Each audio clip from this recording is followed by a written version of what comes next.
Hello, my name's Tom Hiddleston, and I'm here with Chiwetel Ejiofor and Karen Gillan, and we are actors in The Life of Chuck, also with Mike Flanagan, the writer and director of The Life of Chuck. And I have some very important questions. Here they come. How do you want people to say goodbye to you? Oh, Wow. It's early.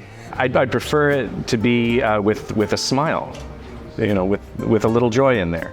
Certainly. Yeah. Does this film, you know, it speaks to that, though, doesn't it? In some ways. Yes. I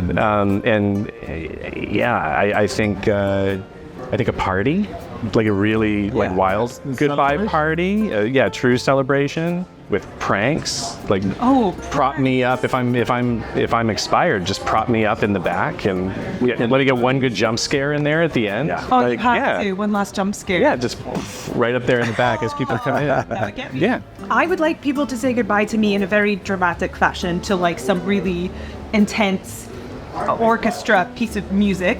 Nice. Then I would like that to transition into a Scottish party called a Ceilidh. Fantastic.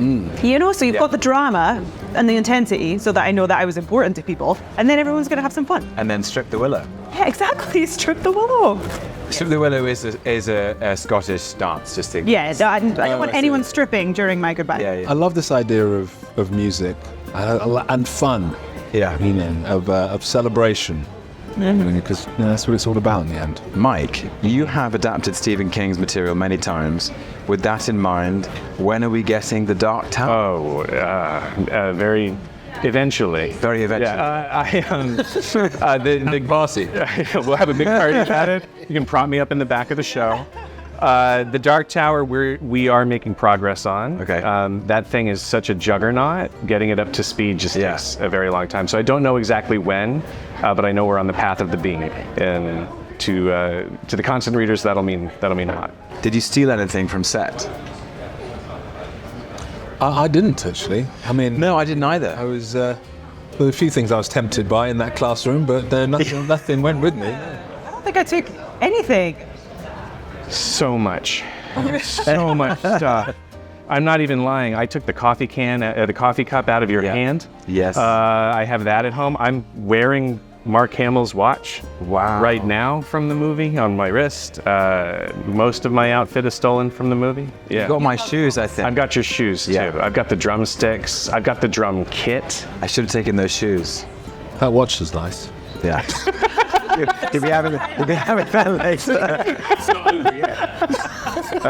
Mike, you said on Twitter this is a film you want to leave in the world for your kids. Have they seen it yet, and what did they think? My oldest son, who's 13, has seen this movie, I think, 8 times. Wow. Yes, he absolutely adores it.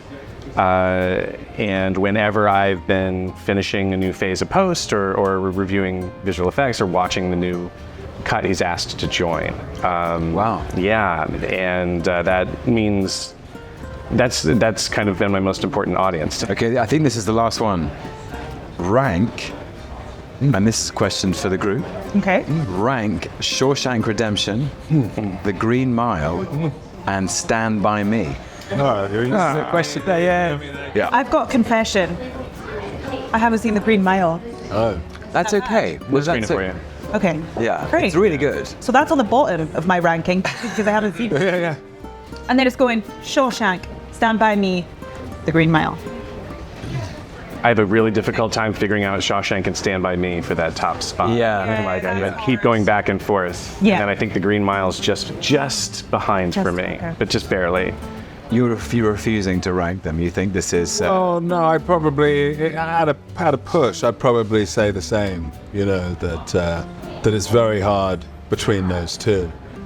You know, Stand By Me and Shawshank are just incredible. I mean, maybe just for that ending in Shawshank. I think Shawshank pips it Just to me. for that, because I just, because it's one of the few films I think that you are genuinely excited if somebody says they haven't seen, because you're happy for them. Yeah. Just like, Yeah. you are in for something really incredible. You know? Yeah, I think we're agreed on the order.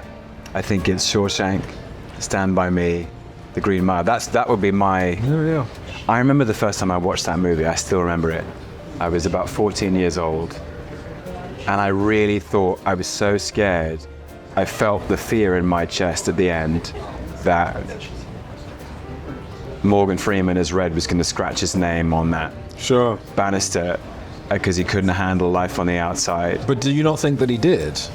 But, I no, mean, but you know what I mean? Yeah. But it was the fact that he owed something to to Andy Dufresne. But he said, "I've got one last thing for you to do," and he thought he was doing him a favor, but actually the favor's been returned because the box under the stone, under the tree, isn't about him and his wife. It's about him and his friend, and it's the map or it's the Map to where? postcard to say Wataneo. But is that So fantasy beautiful. though, that ending? I mean, is that, there was always that debate about whether that's all I don't think so. fantasy and actually it sort of ends for him in that room.